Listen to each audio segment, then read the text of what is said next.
A gente fala sobre o setor de saneamento básico. Isso porque os integrantes do colegiado da Associação Brasileira das Empresas Estaduais de Saneamento, a AESB, elegeram Munir Abud como novo presidente. Ele assumiu o cargo nessa semana. A AESB reúne companhias estaduais de água e esgoto e muitas enfrentam dificuldades para cumprir as metas de universalização que foram propostas pelo Marco Legal do Saneamento Básico. Para a gente falar sobre esse assunto, eu converso agora com o Munir Abud, novo presidente da AESB.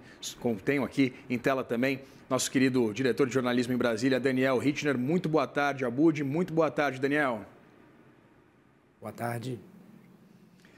Abud, eu queria começar entendendo exatamente esse desafio. O marco do saneamento prevê essa universalização de 99% dos domicílios com serviços de água e esgoto até 2033. Eu queria entender exatamente a viabilidade de que esse patamar ele seja atingido, dado que hoje, se não estou enganado, você me corrija, apenas cerca de 50% dos municípios brasileiros têm acesso à água e esgoto, não é? Serviços de água e esgoto. Nós temos um grande desafio pela frente para atingir a universalização. E o principal desafio, o principal obstáculo para que a universalização seja considerada real, tangível, a população brasileira é essa que sofre sim com uma defasagem muito grande do serviço de saneamento básico, que vai oscilar de 50% a 60% de atendimento, de cobertura à população.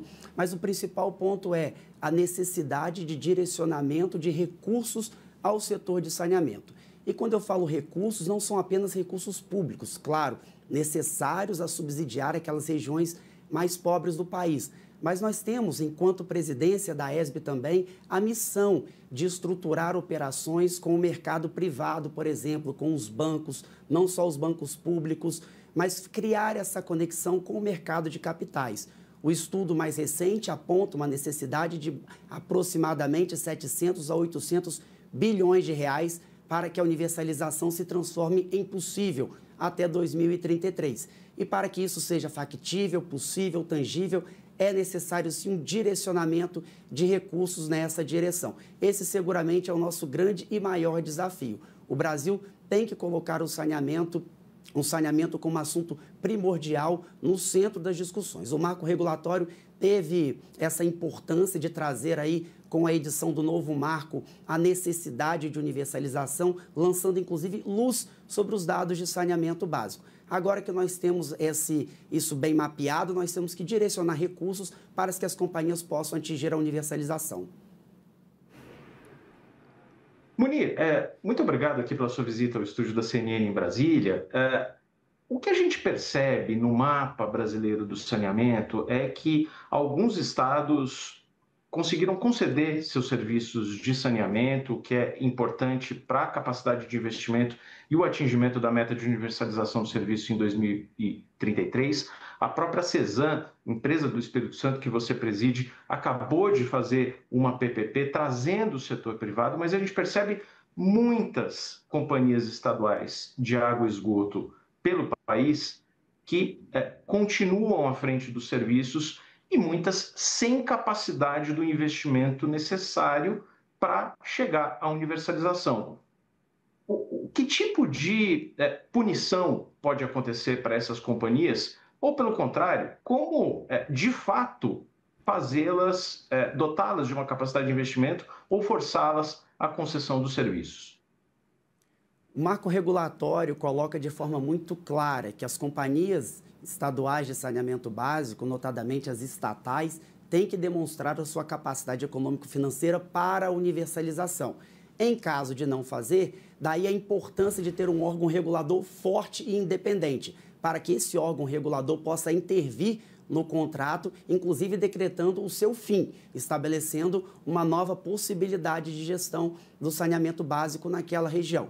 Agora, é claro, o Brasil ele é muito plural. Nós temos realidades diferentes Brasil afora, nós temos inclusive estados que investiram mais, estados que investiram menos, e o marco regulatório dispõe de uma pluralidade de possibilidades para se atingir a universalização. No caso da Cesan e de outros estados, nós optamos por fazer parcerias com a iniciativa privada e, através de PPPs, lançar aí o desafio à iniciativa privada de, junto da companhia estatal, atingir a universalização. Outras companhias buscaram, por exemplo, a desestatização do seu serviço como um todo. Outras companhias optaram por manter a produção de água. Nós temos vários modelos, vários formatos, temos ainda as possibilidades de emissão de debêntures, de captação de recursos, para que elas possam atingir a universalização. E é claro, esse seguramente é um desafio muito complexo e que destoa na realidade do Brasil como um todo. Nós não temos como traçar o mapa do Brasil aqui de forma parametrizada. Nós vivemos realidades diferentes. Daí a importância, claro, volto a dizer, de ter um órgão regulador sério e independente. É que o problema é excelentes exemplos que você está dando, e a Cesan é um exemplo de quem fez uma PPP agora recente, trouxe o setor privado, ganhou capacidade para atingir as metas de universalização. O problema é que nós temos aqui estados, e a gente pode citar vários aqui, na região norte, Acre, Roraima, temos estados do Nordeste que estão absolutamente atrasados, Maranhão, Rio Grande do Norte, que não tomaram esses passos, eles não adotaram nenhuma dessas medidas, nem PPPs, nem concessão de serviços, nem uma capacidade das próprias empresas estaduais de fazerem os investimentos. Como é que fica quem está nessa situação? Porque não trouxe o privado, não conseguiu capacidade de fazer investimentos e continua parado. As companhias têm alguns caminhos a seguir, as que se encontram nessa condição. A primeira delas é haver o aporte do governo e uma intervenção estatal mais firme, subsidiando esses investimentos. Esse é um caminho. Nós temos outro caminho que é buscar parceria com a iniciativa privada, mas devemos destacar que, para se estruturar uma concessão ou uma PPP, deve-se haver ali viabilidade econômico-financeira, sob pena de não conseguir atrair parceiros privados. Por isso, a importância de um direcionamento de recurso estatal no caso de alguns estados que encontram mais dificuldade, que estão mais distantes da universalização. E volto a dizer, a importância de um órgão regulador firme e enérgico para que a universalização se transforme em possível uma realidade que possa ser alcançada em nosso país. Munir, mas pensando no nível, por exemplo, de endividamento dos estados, a gente acompanhou esses números, por exemplo, durante as discussões do Propag, evidentemente também pensando em âmbito federal, um nível de investimento quase nulo por parte do governo federal, com uma perspectiva de uma restrição muito maior a partir do ano que vem. Você citou uma necessidade de algo entre 700 e 800 bilhões de reais até 2033 para que esse serviço ele seja universalizado no Brasil.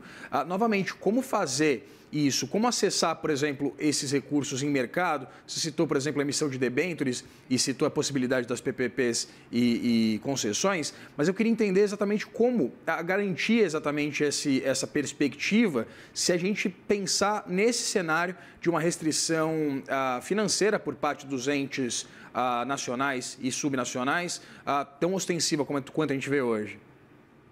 Nós sabemos que os recursos públicos eles são finitos. Mas cabe ao gestor, no seu orçamento, fazer uma eleição de direcionamento daquilo que é prioridade. E a agenda do saneamento básico, ela é uma prioridade hoje no país, especialmente por ser um setor de infraestrutura que, por longa data, sofreu com poucos investimentos. Agora, o saneamento no centro da discussão tem que ser o palco do direcionamento de recursos. E aí a importância da ESB conduzindo as companhias, que é criar conexão com agências, inclusive internacionais, que possam ofertar créditos esses mais competitivos do que nós temos aqui no mercado de crédito tradicional brasileiro, por exemplo, para que, num conjunto de esforços, essa universalização seja possível. Volto a dizer, é necessário um direcionamento de esforços de toda a ordem, de todos os lados. O poder público precisa fazer sua parte, as companhias precisam buscar estruturações de PPPs, de concessões ou buscar recursos para que possam fazer, com a sua própria geração de caixa, as obras necessárias à universalização. Munir, só para a gente ter aqui um ponto, trazer um ponto absolutamente relevante na agenda do saneamento, a ANA, a Agência Nacional de Águas e Saneamento Básico, está discutindo neste momento a implementação da tarifa social. O problema existem pessoas de baixa renda, famílias que precisam efetivamente do benefício, mas se você implantar a tarifa social para todo mundo, isso requer um reequilíbrio econômico que significa aumento da tarifa para todos os não beneficiários pela tarifa social. Como resolver esse dilema? Qual que é a proposta da ESB para se ter a tarifa social sem penalizar o equilíbrio econômico das empresas? Havendo a implantação de uma tarifa social fora da previsibilidade dos contratos de concessão e gestão, e aí isso é um ponto que prejudica as companhias estatais e privadas que tocam o saneamento Brasil afora, não há outro caminho senão a aplicação do reequilíbrio econômico-financeiro, considerando ser um serviço concedido. Serviço concedido que deve ficar de pé, dada a estruturação econômica financeira dos ativos, dos proventos advindos daquela concessão. Por isso, outro caminho não há, senão o reequilíbrio econômico-financeiro, com a única hipótese fugindo dessa, que seria o aporte estatal para subsidiar a tarifa. Ou seja, com a aplicação da tarifa social em larga escala, fugindo da previsibilidade, haverá reequilíbrio econômico-financeiro, salvo a hipótese do Estado aportar recursos e subsidiar. Pensando nessa unidade da associação, dada essas especificidades sobre as quais o Rittner comentava anteriormente, tanto do ponto de vista dessa tarifa social, quanto, novamente, queria voltar a discutir exatamente essa incursão, essa busca pela universalização do setor, né, proposto pelo Marco do Saneamento. Eu queria entender as especificidades de cada um desses estados e como conseguir encontrar soluções unificadas, né, sendo o representante do setor.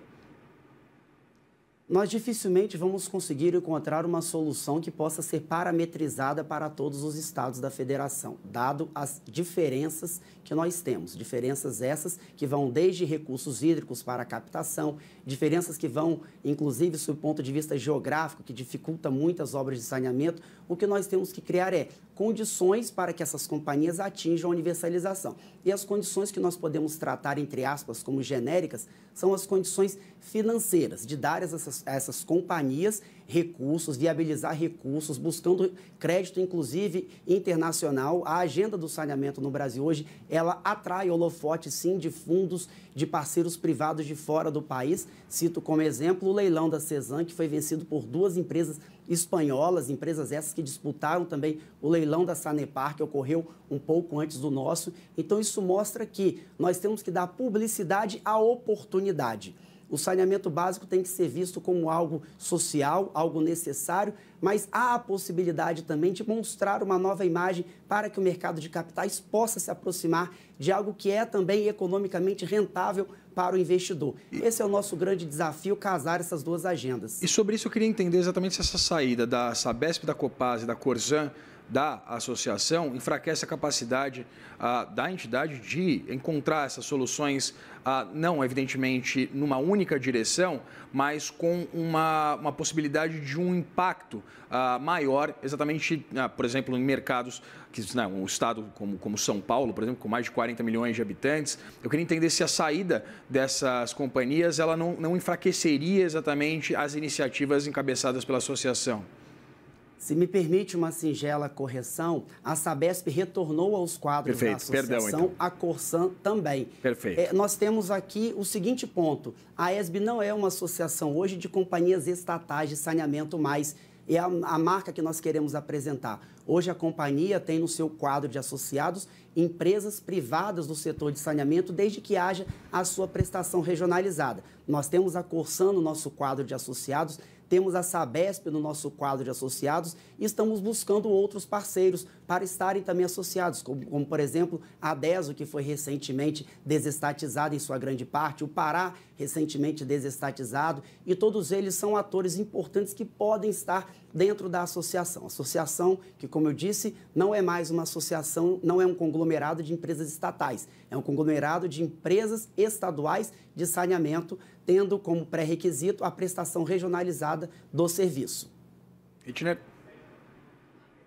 Munir, uma última pergunta aqui, já arrematando nossa entrevista. A gente teve recentemente a aprovação pelo Congresso Nacional da nova Lei Geral do Licenciamento Ambiental e, posteriormente, 63 vetos do presidente da República sobre a lei que foi aprovada pelo Congresso. Nesse ponto, causou uma grande confusão em que status está o licenciamento ambiental de novas estações de tratamento de água e de tratamento de esgoto. Qual que é o futuro disso? Qual que é a posição da ESB a esse respeito? Há necessidade de um esclarecimento da legislação para que os investimentos em saneamento não travem na licença ambiental? Nós precisamos, sim, de que o licenciamento ambiental seja na modalidade simplificada para o saneamento. Infelizmente, um dos artigos relevantes do saneamento básico, que teria o condão de destravar, de facilitar esses investimentos, acabou sendo vetado. Mas a ESB tem um posicionamento de advogar junto à Presidência da República e ao Congresso uma reedição desse texto legal, possibilitando que as estruturas de saneamento, dietas, ETs, expansão de rede, estejam sim na modalidade mais simplificada possível, especialmente dado a necessidade de céleres investimentos, considerando o nosso corte legal de tempo em 2033. Certo, conversamos aqui com Munir Abud, presidente da AESB. Muito obrigado pela disponibilidade, presidente, de conversar com a gente. Agradeço também ao Rittner por operacionalizar esse bate-papo. Obrigado. Até mais.